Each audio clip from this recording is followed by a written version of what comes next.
नमस्कार चौकोल के hello everyone, नमस्ते सभी को, good evening to all of you, शुभ संध्या। तो मैं यहाँ पे हाफ अप करके हिंदी बंगाली दोनों लैंग्वेज में बातें करने जा रही हूँ, क्योंकि इस बारे में 6.5 से 7 मिनट के अंदर मैं एक कंट्रोवर्शियल टॉपिक के बारे में बात करने जा रही हूँ कि मुझे लग रही है कि ऐसा नहीं है कि सब लोग बना रहे हैं, मुझे भी बनाने चाहिए, लेकिन नहीं, मुझे थोड़ी बहुत इसके ऊपर बातें करनी चाहिए। ये मैं फेसबुक यूट्यूब दोनों जगह पे दूंगी। तो obviously before that please do like comment share and subscribe to literature, hit और क्लिक और press the bell icon so that you never miss an updates. And তো আমরা এখানে একটা গুরুত্বপূর্ণ বিষয় এবং কন্ট্রোভার্সিয়াল টপিক, যেটা লাস্ট ইংরেজি পরীক্ষা 25 তারিখে হওয়ার পর থেকে শুরু হয়েছে। তো মোটামুটি একটু এই বিষয়টা নিয়ে বলি, যদিও আমার এরকম নয় যে বাকিরা তো বানাচ্ছে এই বিষয়ের উপর জন্য আমাকে বানাতে হবে না, তবে মনে হলো যে একটা দৃষ্টিভঙ্গি, একটা পার্সপেক্টিভ আমার যেটা মনে হচ্ছে সেটা আমি এখানে शेयर करी 6.5-7 मिनट मध्य। तो प्रथम हिंदी बोली तापर बांग्ला। तो मुझे यहाँ पे ये कहनी है कि क्वेश्चन पेपर जब 50, मैं तो देखी 40 to 50 plus question previous question से थे पेपर टू इंग्लिश के, तो मुझे सुनने को मिली है 60 प्लस क्वेश्चन, ज़्यादातर 60 प्लस क्वेश्चन, कॉमर्स में 80 प्लस क्वेश्चन एंड और एक सब्जेक्ट में 40 प्लस क्वेश्चन। तो ओवरऑल इन जनरल कहा जाए, जो कॉमर्स इंग्लिश अदर्स जो सब्जेक्ट में नेट एग्जाम हो रहे हैं, तो ज़्यादातर सुनने को ये मिल रही है कि 40 to 80% previous year question, specially paper 2 पे प्रीवियस ईयर क्वेश्चन छप दी गई है। तो इस पर कंट्रोवर्सी हो रही है, और ऐसा आज नई बात नहीं है, क्योंकि जब से इंडिया आए हैं, इंडिया के आने के बाद चाहे नीट एग्जाम का हो, चाहे नेट एग्जाम यूजीसी नीट बोलो कहो या नीट कहो या फिर सीयूईटी कहो, कोई भी एग्जाम कहो, कुछ ना कुछ कंट्रोवर्सी, कुछ ना कुछ गलत, कुछ ना कुछ हमें सही होने दिखने को मिली है, चाहे टेक्निकल ग्लिच हो, चाहे कुछ और ही चीज हो। तो यहाँ पे बहुत सारे लोग बोल रहे हैं कुछ भी, मतलब ठीक, कोई अपने अपने जगह पे सभी लोग सही है कि क्वेश्चन पेपर ऐसा क्यों था, क्यों स्टैंडर्ड थी।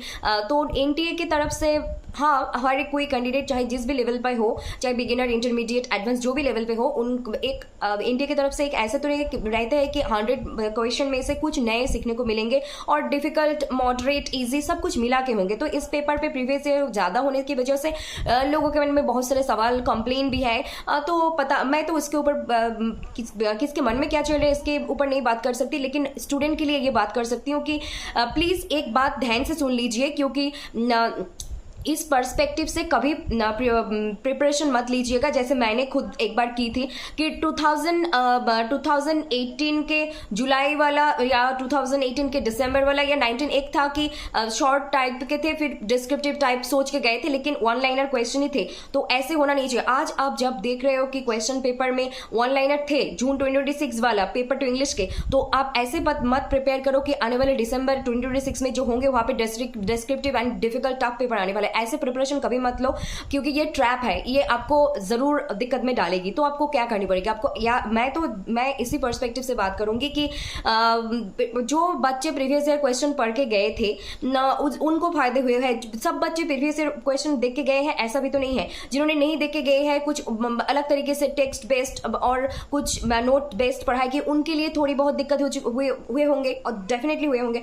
तो कुछ बच्चे बेनिफिट में रहेंगे, कुछ बच्चे नहीं होंगे। यही एग्जाम होते हैं, और किसी बार जिसका क्वालिफाई करना होता है वो उसके लक के बेसिस पे, परिश्रम के बेसिस पे कर जाते हैं, जिसको नहीं करना होता है नहीं करते। किसी बार कोई ज्यादा उम्मीद लगाकर बैठते हैं, उस बार नहीं होते हैं, जिस बार कुछ भी हम उम्मीद नहीं होता है उस बार निकल जाते हैं एग्जाम। किसी को नहीं पता आज एग्जाम पेपर जो हम बोल के आते हैं कि ये पेपर मेरा बहुत अच्छा हुआ, मार्क्स के टाइम पे कम आ जाता है। जब कहते हैं कि एग्जाम पता नहीं क्या होंगे, उस टाइम पे रिजल्ट बहुत अच्छे आ जाते हैं। किसी को नहीं पता, इसी को एग्जाम कहते हैं, कॉम्पिटिटिव एग्जाम, क्योंकि कुछ भी हो सकता है। बट मुझे यही कहनी है कि चाहे प्रीवियस ईयर क्वेश्चन बेस्ड हो, चाहे डिस्क्रिप्टिव हो, चाहे वन लाइनर, जो भी हो, मैं तो हमेशा बेस पे फोकस करूंगी। कोर सब्जेक्ट नॉलेज जो है, conceptual clarity, in depth study, ताकि चाहे आप कोई भी यूनिट उठाओ, चाहे आप कुछ भी पढ़ो, पेपर 1 पेपर 2 में, चाहे क्वेश्चन इजी, मॉडरेट, डिफिकल्ट जो भी हो, हमें हर हाल में क्वेश्चन को समझ के उतना कंसेप्चुअल क्लैरिटी, उतना अंडरस्टैंडिंग होना चाहिए कि हम सवाल को ज्यादातर सही करके आ पाए और जो हमें चाहिए वो मिले।